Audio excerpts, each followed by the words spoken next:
دجال، امام مہدی علیہ السلام کا ظہور، یاجوج ماجوج، یہ ذرا پہلے آپ تھوڑا سا بتا دیں فتنہ دجال ہے کیا، دجال کی کیا نشانیاں ہیں، کب آنا ہے، قرآن و حدیث کی روشنی میں کیا ہے، اور فتنہ دجال اور امام مہدی علیہ السلام کا آپس میں کیا تعلق ہے؟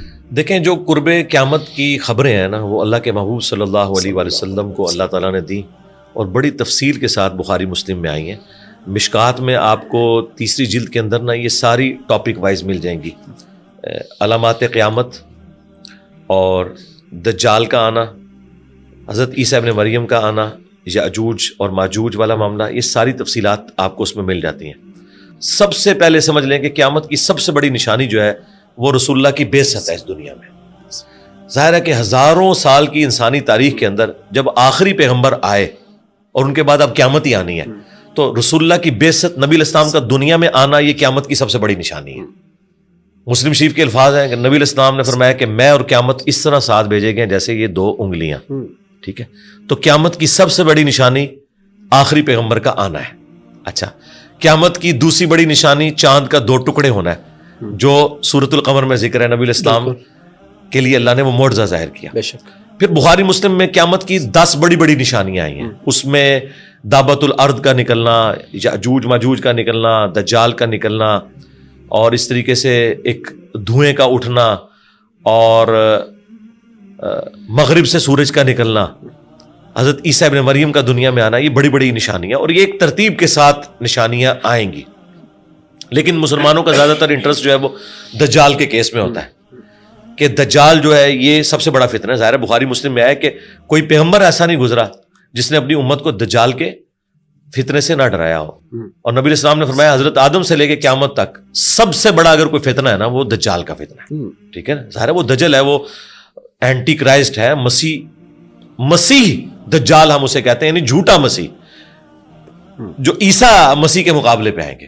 یہ تو مسلمانوں کا اتفاقی عقیدہ ہے۔ بخاری مسلم میں حدیث ہے، نبی علیہ السلام نے فرمایا کہ تمہاری کیا شان ہوگی جب تم میں عیسیٰ ابن مریم عادل حکمران کی حیثیت سے اتریں گے، خنزیر کو قتل کر دیں گے، جزیہ موقوف کر دیں گے، اور اہل کتاب اسلام قبول کر لیں گے، اور تمہاری خوش نصیبی کہ امام تم میں سے ہوگا، وہ اس کے پیچھے نماز پڑھیں گے۔ اور مسلم شریف میں الفاظ ہیں کہ وہ راوی حدیث کہتے ہیں کہ وہ تمہیں اللہ کی کتاب اور تمہارے نبی کی سنت کے مطابق چلائیں گے۔ وہ امتی کی حیثیت سے آ رہے ہیں۔ ہاں، یہ جو قادیانیوں نے ایک ڈھکوسلا کیا ہوا نا کہ آپ نے بنی اسرائیل سے ایک ادھارا نبی لیا، سرکار ہم نے ادھارا نبی نہیں لیا، ان کی پیش گوئیاں تھیں، یہ نبی بن کے نہیں آ رہے، امتی بن کے، لیکن نبوت نہیں ان کی چھینی ہوگی، کیونکہ اللہ تعالیٰ جب کسی کو نبی بناتا ہے نبوت تو نہیں، وہ ٹائٹل تو ان کو پہلے سے ملا ہوا ہے۔ اگر وہ اس امت میں رسول یا نبی بن کے آ رہے ہوتے تو اپنی شریعت لے کے آتے نا، وہ تو قرآن کے مطابق چلائیں گے، وہ رسول اللہ کے امتی کی حیثیت سے، اور وہ اس لیے کہ ان سے پہلے ایک اسلامک سسٹم بن چکا ہوگا جس کی لیڈرشپ امام محمد بن عبداللہ المہدی کے ہاتھ میں ہوگی، جو مسلمانوں کو لیڈ کر رہے ہوں گے۔ ابو داؤد میں مسند احمد میں حدیث ہے، قیامت اس وقت تک قائم نہیں ہوگی جب تک کہ میری بیٹی فاطمہ کی اولاد میں سے ایک شخص نہ پیدا ہو جائے جو میرے نام پر محمد بن عبداللہ اس کا نام ہوگا، پوری دنیا کو انصاف سے بھر دے گا۔ ٹھیک ہے، یہ نبی اسلام کی پیش گوئی ہے، اور امام مہدی کے آنے کے اوپر اجماع امت ہے، سنی شیعہ کا اتفاق ہے۔ وہ تھوڑا سا جو اختلاف ہے وہ کہتے ہیں وہ غائب ہیں، ظاہر ہوں گے، اہل سنت کہتے ہیں وہ پیدا ہوں گے۔ اینڈ رزلٹ یہ کہ دونوں ایک ایسی پرسنالٹی کو مانتے ہیں جس نے آ کے قرب قیامت میں مسلمانوں کو لیڈ کرنا ہے۔ ٹھیک ہے، وہ لیڈ کریں گے، نبی الاسلام کی اہل بیت میں سے ہوں گے، سیدہ فاطمہ کی اولاد میں سے ہوں گے، اور اللہ تعالیٰ انہیں غیر معمولی صلاحیتیں دے گا جس کی وجہ سے وہ مسلمانوں کو رول کریں گے، اور اسی دوران ان کی حکومت کے اندر ہی دجال کا ظہور ہوگا۔ دجال اس وقت بھی دنیا میں موجود ہے، صحیح مسلم میں ہے، تمیم داری نے اس کو دیکھا تھا اور نبی الاسلام نے اس کی تصدیق کی۔ زنجیروں میں جکڑا ہوا ہے، وہ جب اللہ تعالیٰ چاہے گا وہ ظاہر ہو جائے گا۔ یہ کہتے ہیں نا ایک سسٹم کا نام ہے، سسٹم تو ہے، ظاہر ہے دجالی سسٹم تو ابھی بھی موجود ہے، لیکن اس سسٹم کا ایک نمائندہ بن کے آئے گا، وہ ایک آنکھ اس کی ہوگی، جس طرح یہ سسٹم بھی صرف مادہ کی آنکھ رکھتا ہے، روحانیت کی آنکھ نہیں رکھتا، لیکن اس کا ایک نمائندہ، ایک فزیکل، ایک پرسنالٹی بھی ہے دجال۔ ہاں جی، اس کا انکار ممکن نہیں ہے۔ اور وہ دجال جب آئے گا تو ظاہر ہے کہ یہودی ایک کرائسٹ کے انتظار میں ہے، وہ آ کے یروشلم میں انہیں توحید سکھا کے چلا گیا، انہوں نے اسے ولد الحرام اور دجال ڈکلیئر کیا، نعوذ باللہ، عیسیٰ ابن مریم کو۔ اور اب جب اینٹی کرائسٹ جھوٹا دجال آئے گا، یہ اسے اپنا مسیح مان لیں گے، ٹھیک ہے، اور اس کے ساتھ مل کے یہ مسلمانوں کے خلاف سازشیں کریں گے. اب دجال کو اللہ تعالیٰ نے غیر معمولی صلاحیتیں دی ہوں گی امت کی آزمائش کے لیے. کہتے نہیں ایسے کیسے ہو سکتا ہے, شیطان کے پاس تھوڑی صلاحیتیں ہیں. بخاری مسلم میں حدیث ہے شیطان تمہارے خون میں بھی دوڑتا ہے, ٹھیک ہے, کسی کو بھی وسوسہ دلا سکتا ہے. تو دجال کو اللہ تعالیٰ نے کوالٹیز دی ہیں جو بخاری مسلم میں آیا کہ اس کے حکم سے بارش برسے گی, زمین سبزہ اگائے گی,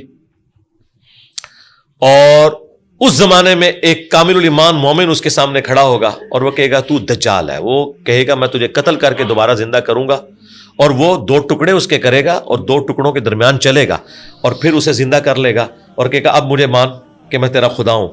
تو وہ کہے گا کہ تیرے اس عمل نے میرے ایمان میں اضافہ کیا ہے, میرے نبی نے مجھے فرمایا تھا, مجھ تک حدیث پہنچی تھی کہ وہ ایک مومن کے ساتھ ایسا کرے گا, اب تو دوبارہ اس پر قادر نہیں ہوگا, ٹھیک ہے.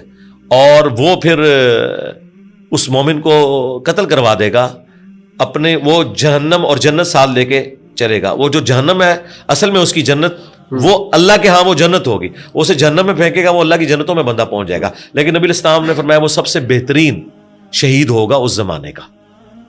تو یہ دجال سارے معاملات کرے گا اور غیر معمولی صلاحیتوں کے ساتھ یہ چل رہا ہوگا.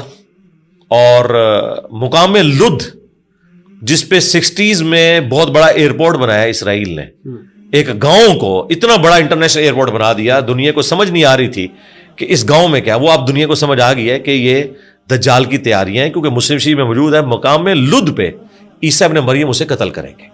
عین ممکن ہے کہ وہ ایئرپورٹ پہ کسی جہاز میں فرار ہو رہا ہو اور ایئرپورٹ پہ پکڑا جائے. اب دجال کا فتنہ اتنا بڑا ہے کہ امام مہدی کے قابو نہیں آئے گا, اس کے لیے کوئی زیادہ پاورفل پرسنالٹی چاہیے. تو اس وقت پھر مسلم شریف میں آتا ہے کہ عیسیٰ ابن مریم دمشق کے مشرقی مینار کے اوپر 2 زرد چادریں اوڑے ہوئے فرشتوں کے پروں پہ ہاتھ رکھے ہوئے آئیں گے. اچھا, وہ اس مینار تک تو فرشتوں کے ساتھ آئیں گے, نیچے پھر سیڑھیوں سے اتریں گے. دنیا کو اللہ نے اس باب کے ساتھ جوڑا ہوا ہے, ٹھیک ہے, ہاں, ایسے نہیں اڑ کے اتریں گے. ہاں, دنیا میں آئیں گے تو سب کچھ ختم. اچھا, وہ اتریں گے اور اقامت ہو چکی ہوگی, مسلمانوں کا امیر نماز پڑھانے لگے گا اور وہ دیکھیں گے عیسیٰ ابن مریم ہے تو وہ مصلی چھوڑ دیں گے. تو عیسیٰ ابن مریم کہیں گے کہ نہیں, یہ اعزاز ہے تمہارے لیے کہ تم میں بعض کے امام ہوتے ہیں, میں تمہارے پیچھے نماز پڑھوں گا. تو وہ ایک نماز امام مہدی کے پیچھے پڑھیں گے. لیکن مسلم شریف میں آتا ہے بعد میں پھر وہ لیڈرشپ حضرت عیسیٰ ابن مریم کے حوالے کریں گے, پھر عیسیٰ ابن مریم ہی مسلمانوں کو لیڈ کریں گے, وہی نماز پڑھائیں گے. امام محمد مہدی ان کے اسسٹنٹ کے طور پہ ہوں گے. لیکن عیسیٰ ابن مریم کو اللہ نے غیر معمولی صلاحیت دی ہوگی ان کے سانس کی وجہ سے. مسلم شریف میں آتا ہے کہ دجال جو ہے وہ نمک کی طرح پگھلے گا, وہ آگے آگے بھاگے گا جدھر جدھر حضرت عیسیٰ ابن, یعنی جو پہلے جس نے سب کو آگے لگایا ہوا تھا وہ عیسیٰ ابن مریم کے آگے لگا ہوگا. پھر مقام لد پہ پا کے عیسیٰ ابن مریم اسے قتل کریں گے. اس فتنے سے چھٹکارا ہوگا, پھر یاجوج ماجوج نکل آئیں گے. اچھا, اور وہ تو پھر اس طرح پھیلیں گے کہ وہ تمام سبزہ کھا جائیں گے اور پانی پی جائیں گے. یہ مسلم شریف میں تفصیل کے ساتھ احادیث موجود ہے, حتیٰ کہ عیسیٰ ابن مریم کی دعا کی برکت سے اللہ تعالیٰ ان کی گردنوں میں کیڑے ڈالے گا اور وہ مر جائیں گے, ٹھیک ہے. پھر ان کی تعفن جو زدہ لاشیں ہیں ان کے لیے اللہ تعالیٰ پرندے بھیجے گا جو ان لاشوں کو اٹھائیں گے, اور ان کے جو اسلحہ ہے یا تیر ہے یا جتنی بھی چیزیں ہیں مسلمان کئی سال تک اسے ایندھن کے طور پہ استعمال کریں گے. تو یہ سارے معاملات چلتے رہیں گے. پھر عیسیٰ ابن مریم دنیا میں انصاف قائم کر دیں گے اور ہر طرف انصاف کی ریل پیل ہوگی. 40 سال وہ یہاں دنیا میں گزاریں گے اور نبی علیہ السلام کے ساتھ دفن ہوں گے قبر رسول میں, جی روزہ شریف کے اندر مسلمان. اور وہ اسی اپنی جو ڈسینڈنگ ہے اس میں انہوں نے شادی بھی کرنی ہے. ابھی تو کنوارے ہیں نا, 25 سال کی عمر میں اٹھا لیے گئے, تو شادی کریں گے, ان کے بچے ہوں گے. لیکن پھر عیسیٰ ابن مریم کے جانے کے بعد پھر وہی ڈاؤن فال جو انبیاء کے جانے کے بعد ہوتا ہے, کرتے کرتے پھر اس قدر بے حیائی پھیلے گی کہ لوگ اعلانیہ بدکاری کریں گے. پھر ایک دن خوشبودار ہوا چلے گی, مسلمانوں کی بغلوں کے نیچے سے گزرے گی, تمام مسلمانوں کی روح اللہ تعالیٰ قبض کر لے گا, دنیا پہ صرف کافر رہ جائیں گے, ان پہ قیامت قائم ہوگی. کیونکہ مسلم شریف میں حدیث ہے جب تک ایک بھی اللہ کا نام لینے والا موجود ہے نا دنیا میں, اللہ تعالیٰ اس ایک بندے کی وجہ سے بھی قیامت قائم نہیں کرے گا. یہ پروٹوکول ہے ایک مومن کا, صرف کافروں کے اوپر قیامت قائم ہوگی. تو یہ سارا اس کی زمانی ترتیب ہے ان سارے معاملات. تو یاجوج ماجوج ابھی موجود ہیں؟ جی موجود ہے. دیکھیں یہ جو ہمارے ماڈرن سکالرز ہیں نام لیے بغیر, پاکستان میں بھی ہیں اور کچھ ادھر ادھر بیٹھے ہوئے ہیں جو اس کے اندر ضربیں تقسیمیں لگا رہے ہیں. تو میرے خیال ہے اس طرح کی تباہ آزمائی آپ لوگوں کو نہیں کرنی چاہیے. اور جس طریقے سے آپ ان معاملات کو لے کے چل رہے ہیں, دیکھیں یہ اللہ تبارک و تعالیٰ نے غیبی پردہ رکھا ہوا ہے. جس طرح عذاب قبر بھی ہو رہا ہے ہمیں نظر نہیں آ رہا. یہ کوئی اس طرح کا فزیکل معاملہ نہیں ہے. اللہ تعالیٰ جب چاہے گا ان کو ظاہر کرے گا. اسی دنیا میں موجود ہے. اور بعض لوگوں نے کہا یہ چائنیز ہیں, بعض نے کچھ کہا, بعض نے کہا نہیں جی کوئی کسی دوسرے سیارے سے اتر آئیں گے اور یہ ہوگا وہ ہوگا. میرے خیال ہے انتظار کر لیں آنے کا. ہمیں ہمارے نبی علیہ السلام نے یہ بتایا کہ آپ نے ان فتنوں سے بچنا کیسے ہے. صحیح مسلم میں حدیث ہے کہ سورۃ الکہف کی پہلی 10 آیات یہ تمہیں دجال کے خلاف کفایت کریں گی. یہ یاد کریں اور انہیں پڑھا کریں وقتاً فوقتاً. بس اس میں رہیں. اب مجھے بتائیں امام مہدی کے انتظار میں اور دجال سے متعلق گفتگو سن کے اس میں سے آپ نے نکالنا کیا ہے جب تک وہ آ نہیں جاتے؟ آپ کیا کر رہے ہیں؟ ٹھیک ہے, امام مہدی کا انتظار تو ماشاءاللہ اس وقت سے امت کر رہی ہے جب سے ان کی امپائر ختم ہوئی ہیں. ٹھیک ہے, تو انہوں نے اپنا کام اب امام مہدی کے اوپر ہی ڈال دیا. یہ نہ کریں. باقی معاملات بھی آپ خود کر رہے ہیں نا. آج تک کسی نے کہا کہ امام مہدی آئیں گے تو وہ میرے بیوی بچوں کا خرچہ لگائیں گے, ویلفیئر اسٹیٹ ہوگی. نہیں, وہاں رزق حلال کماتے ہیں. اسی لیے پھر جو مسلمانوں کے بڑے بڑے تھنکرز جب کبھی مایوس ہوتے تھے نا تو وہ کہتے تھے یہ سب سے بڑا جو مسئلہ ہے نا وہ امام مہدی کا ہے. ڈاکٹر اقبال نے بھی مہدی کا انکار کر دیا اس وجہ سے کہ یہ مہدی کے کانسیپٹ نے امت کو جو ہے نا, وہ میں پنجابی والا لفظ نہیں وہ والا استعمال کرنا چاہتا, ٹرانسجینڈرز کے لیے جو یوز ہوتا ہے یہ وہ کر دیا ہوا ہے. یہ امت جو اپنا کام چھوڑ کے نا سب کچھ مہدی کے اوپر ڈالے بیٹھے. ٹھیک ہے, جب آئیں گے تو دیکھی جائے گی. اللہ کے بندوں, اللہ نے آپ سے یہ پوچھنا ہے کہ آپ نے گیون سرکمسٹانسز کے اندر کیا کیا. وہ اپنی بیسٹ پرفارم کریں, لوگوں کو عقیدہ توحید سکھائیں, ختم نبوت سمجھائیں, دین پہ چلنے کا بتائیں, اسلامک نظام کے بارے میں بتائیں. اس کے لیے راہ ہموار کرنے کی کوشش کریں, وی لاگس کے ذریعے نہیں, پریکٹیکلی جس طرح ہم اللہ کے فضل سے کوشش کر رہے ہیں گراس روٹ لیول کے اوپر قرآن کے ساتھ لوگوں کو جوڑیں اور اصلاح کرنے کی کوشش کریں. جس طرح حضرت عیسیٰ علیہ السلام کا ہے کہ دمشق میں ان کا نزول ہوگا, تو امام مہدی علیہ السلام کے بارے میں بھی کوئی ہے کہ کس علاقے میں یا کس خطے میں آئیں گے, یا قرآن و حدیث کی روشنی میں کچھ ایسا نہیں؟ ظاہر عرب کی سرزمین میں آئیں گے, یہ حدیث میں آتا ہے, اور ان کے سپورٹر یہاں سے جائیں گے. وہ دلائل النبوہ میں آتا ہے, مسند احمد کے اندر, المستدرک للحاکم کے اندر موجود ہے کہ جب تم خراسان سے کالے جھنڈے آتے ہوئے دیکھو تو اس میں اللہ کا خلیفہ مہدی بھی ہوگا, ان کا استقبال کرنا.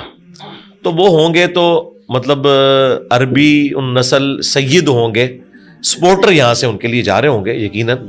اور لیکن مطلب وہ کوئی پن پوائنٹ نہیں کر سکتا کہ وہ کس وقت انہوں نے آنا ہے. یہ وہ چیزیں بتائی نہیں گئی ہیں. ٹھیک ہے, لوگ تو ہر زمانے میں اپنی پیشن گوئیاں کرتے تھے اور وہ وقت کے ساتھ ساتھ غلط ثابت ہوئی ہیں. تو میرا خیال ہے میں تو اس طرح کی کوئی حرکت نہیں کرتا کہ میں آپ کو کوئی ڈیٹ بتا دوں یا یہ بتا دوں. ہو سکتا ہے کئی 100 سال اور لگ جائے, ہمیں تو نہیں پتا. بہرحال سفر شروع ہو گیا, کیونکہ دیکھیں 8 سے 100 سال پہلے آلموسٹ دنیا سے مسلمان ملک ختم ہو چکے تھے, ہم محکوم تھے. پھر وہ برٹش امپائر ٹوٹی, آہستہ آہستہ مسلمانوں کے اس وقت 60 کے قریب ملک ہیں. 8 سے 100-150 سال پہلے تو ہم سوچ بھی نہیں سکتے تھے. سلطنت عثمانیہ کے ٹوٹنے کے بعد تو بالکل ایک مایوسی کی کیفیت تھی, لیکن دوبارہ سے ایک جب سے ملک بننا شروع ہے تو ہمیں کچھ امید لگی ہے. پھر آج لوگ دین پہ زیادہ چل رہے ہیں ایز کمپیئر ٹو آج سے پچھلے 1200 سال میں. آپ دیکھ لیں, یعنی انڈیا, پاکستان, بنگلہ دیش, اس پوری ٹیریٹری کے اندر قرآن کا ترجمہ ہی نہیں تھا. آج ہمارے بچوں کو پتا ہے قرآن میں کیا لکھا ہوا ہے, لیکن ان بچوں کے پردادوں کو نہیں پتا تھا. قرآن انہوں نے زبانی یاد کیا تھا لیکن انہیں یہ نہیں تھا پتا قرآن میں کیا لکھا ہوا ہے. تو میرے خیال ہے اسلام کی نشست ثانیہ ہو چکی ہے. بخاری مسلم صرف علماء پڑھتے تھے, اور وہ بھی بس سلیکٹو اسٹڈی, اس پہ عمل کرنے کے لیے نہیں. عمل انہیں فقہ حنفی پہ کرنا ہوتا تھا, کیونکہ اگر اس پہ عمل کرنا ہوتا تو رفع الاذان سے نماز پڑھتے تو نہیں کرتے تھے. لیکن آج بچوں نے ڈائریکٹ جو سورس ہے نالج کا اس کی طرف ٹریول کیا. تو میرا خیال ہے اب اس کے آگے کوئی بند نہیں باندھ سکتا. مجھے امید ہے کہ نشست ثانیہ کا آغاز ہو چکا ہے. آپ دیکھیں پاکستان بننے سے پہلے آپ محمد علی جناح کے جلسوں میں دیکھیں, بہت کم لوگ آپ کو داڑھی والے نظر آئیں گے, اور نوجوان تو داڑھی بالکل نہیں رکھتے تھے. خود مودودی صاحب کی داڑھی کوئی نہیں تھی, انہوں نے بعد میں رکھی ہے. اتنا بڑا تھنکر مسلمانوں کا. ڈاکٹر اقبال کی کوئی داڑھی نہیں تھی, جی بالکل, داڑھی رکھنے کا رواج ہی نہیں تھا. سرکار آج تو نوجوانوں نے داڑیاں رکھی ہوئی ہیں. پرانے زمانے میں عورتیں زیادہ زیادہ کوئی پردہ کرتی تھی تو کوئی بڑی چادر لے لی بس. آج پراپر آپ کراچی میں, اسلام آباد میں, یہ ماڈرن سٹیز ہیں, دیکھیں ہزاروں بچیاں پورا نقاب کرتی ہیں. اسلام کی تاریخ نے اتنا مبارک دور پچھلے 1200 سال میں نہیں دیکھا جو آج ہے. اور یہ سارا کریڈٹ میں دنیاوی تعلیم کو, ٹیکنالوجی کو, سائنس کو دیتا ہوں. میں سائنس کا شکر گزار ہوں جس نے حالات و واقعات فیوریبل کیے ہیں, کہ جس کی وجہ سے ہم دین کو بھی کرٹیکلی نالج کی بیس پہ دیکھ رہے ہیں, جس طرح کہ ہم اپنی دنیاوی تعلیم کو لے کے چلتے تھے, اور 2+2=4 لے کے چل رہے ہیں. یہ سارا کچھ اللہ تعالیٰ نے ہمیں دیا, اور دیکھیں فری دیا ہے. یوٹیوب اللہ کا بہت بڑا معجزہ ہے اس پلانٹ ارتھ کے اوپر, مفت دیا ہوا ہے. الٹا وہ آپ کو پیسے دیتا ہے. سرکار اگر آپ کو اپنا ٹی وی چینل کھولنا پڑ جائے مجھے بتائیں, ہم تو سارے مل کے بھی اس کی لائسنس کی فیس نہیں دے سکتے, اور یہاں ہم نے 2,500-3 ہزار روپے میں ایک انٹرنیٹ کا کنیکشن لیا ہوا ہے اور پوری دنیا میں آگ لگائی ہوئی ہے. وہ مدنی آگ کی بات کر رہا ہوں, یعنی ایک روشن آگ جس سے لوگ فیض پا رہے ہیں. الحمدللہ. چلیں نور کہہ لیں.